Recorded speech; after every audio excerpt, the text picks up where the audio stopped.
안녕하십니까. 전종희 목사입니다. 6월 19일 월요일 매일 성경 묵상입니다. 로마서 11장 13절로 24절입니다. 내가 이방인인 너희에게 말하노라. 내가 이방인의 사도인 만큼 내 직분을 영광스럽게 여기노니 이는 혹 내 고륙을 아무쪼록 시기하게 하여 그들 중에서 얼마를 구원하려 함이라.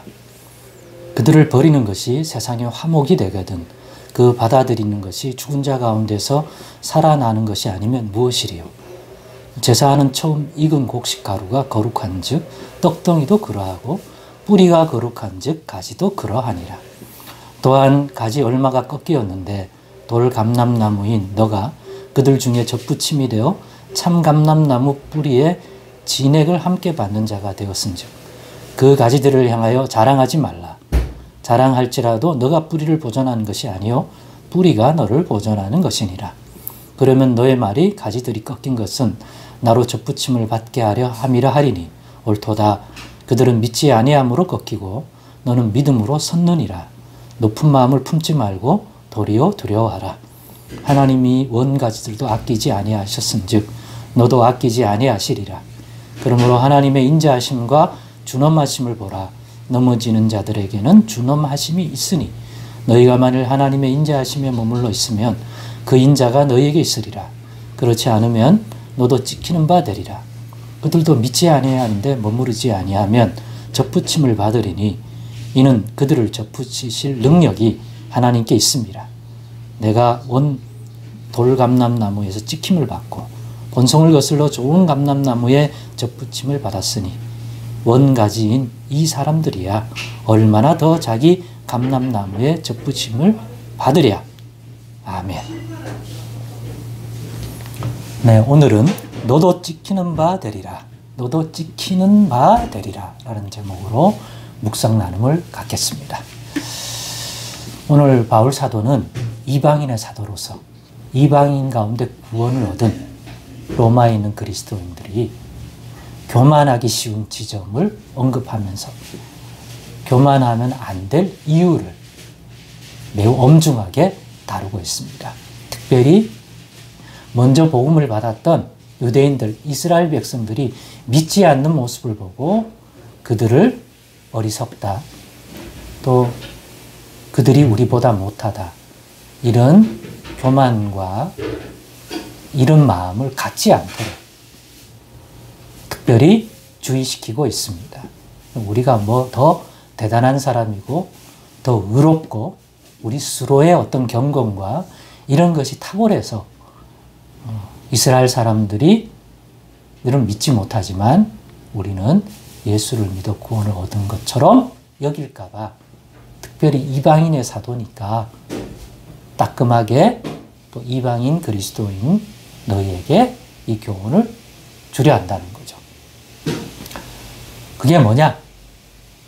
이스라엘 백성이 넘어진, 예수님을 통하여 넘어진, 구원받을 줄 알았는데 예수님이 와서 그들이 오히려 예수님을 믿지 않음으로 심판받는 자가 된 이 넘어짐에 대하여 우리가 어떤 이해를 갖는 것이 좋을지, 그것을 통하여 우리 역시도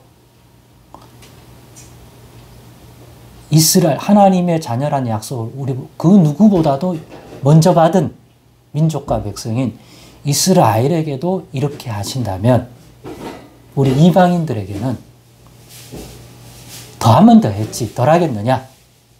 그러니까 우리도 찍힌 바 되어 이 구원에서 떨어질 수 있다.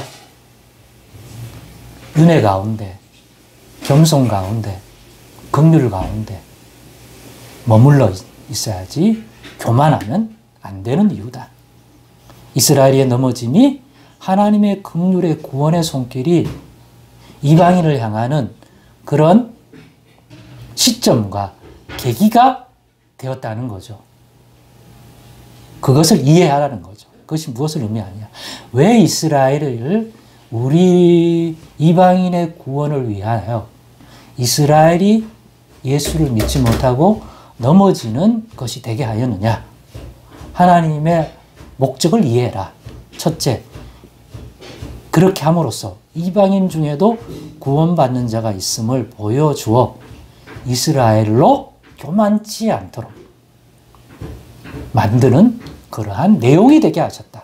둘째, 이방인이 먼저 예수 안에 은혜와 구원을 누리는 것을 보고 이스라엘로 식인하게 하여 이스라엘 가운데도 예수의 그러한 복을 사모하는 자가 있게 하여 그들로 구원받게 하려는 목적을 가지고 있음을 기억하라는 거죠. 그러니 이방인 중에 구원을 얻은 자된 우리도 결코 교만하지 말아야 된다. 이스라엘을 넘어지게 함으로 이스라엘 향하던 구원과 복이 이방인을 향하게 된 것처럼 우리도 이스라엘이 넘어지게 된 그 근거가 된 그들의 자만, 교만, 어리석음, 외식하는 그들의 종교 이런 것들을 우리도 답습하면 우리도 찍힌 바 될 수 있다. 일찍부터 택하여 아브라함이 우선된 사랑한다고 했던 그 이스라엘도 그런 데 있으니까 꺾이게 하고 그 자리를 이방인이 차지하게 하신 하나님이라면 이방인 중에서 그러한 모습을 보이는 자들이라면 어떻게 하실 것 같냐. 그러니 우리의 교만에 이방인 된 이방인 중에 믿은 우리 자신들이 혹시 그러한 이스라엘이 가졌던 그런 어리석음, 교만에 처하지 않도록 주의하자 하는 것입니다. 그렇습니다. 우리 자신이 아니라 접붙이실 능력이 꺾였지만 다시 접붙일 수 있는 능력이 하나님께 있음을 기억하십시다. 구원은 하나님께로 나는 거지 이스라엘 자신으로부터 나는 게 아닙니다. 이스라엘이 꺾였다 해서 그들이 영원히 구원 못 받을 그러한 상황에 있는 건 아니에요. 왜? 하나님이 마음만 먹으면 그들 역시 접붙일 수 있는 능력이 있기 때문이라는 거죠. 꺾을 힘도 있고 접붙일 능력도 우리 하나님께 있음을 그것이 의미하는 바를 안다면 오늘 우리가 받은 이 구원을 얼마나 겸손하게 이해하고 또 누리고 특별히 이스라엘에 대하여 믿지 않는 자들에 대하여 우리가 믿는 게 마치 더 우월한 어떤 인생인 것처럼 스스로가 우월한 자가 된 것처럼 느끼는 그러한 시험에서 결코 들지 않아야 되겠습니다. 혹시 지금 예수 믿는 자신을 어떻게 생각하는지 돌아보셔서 그런 교만함, 오만함이 안일함이 자리 잡고 있지 않나 살피는 그러한 귀한 묵상이 되기를 원합니다. 기도하겠습니다. 하나님 감사합니다. 오늘의 말씀을 통하여 또 경각심을 가지고 우리가 받은 구원을 이스라엘에 대하여 또 믿지 않는 사람들에 대하여 믿었다가 실족한 사람들에 대하여 어떤 자세를 가지는 것이 합당할지 묵상하는 계기가 되었사오니 믿는 우리의 이 구원을 더 겸비하며 겸손히 인식하고 그 구원을 유지하도록 잃어버리지 않도록 또 하나님께 합당한 열매 맺는 신앙 되도록 살필 수 있는 저희들 되게 하여 주옵소서. 예수님의 이름으로 기도드리옵나이다. 아멘.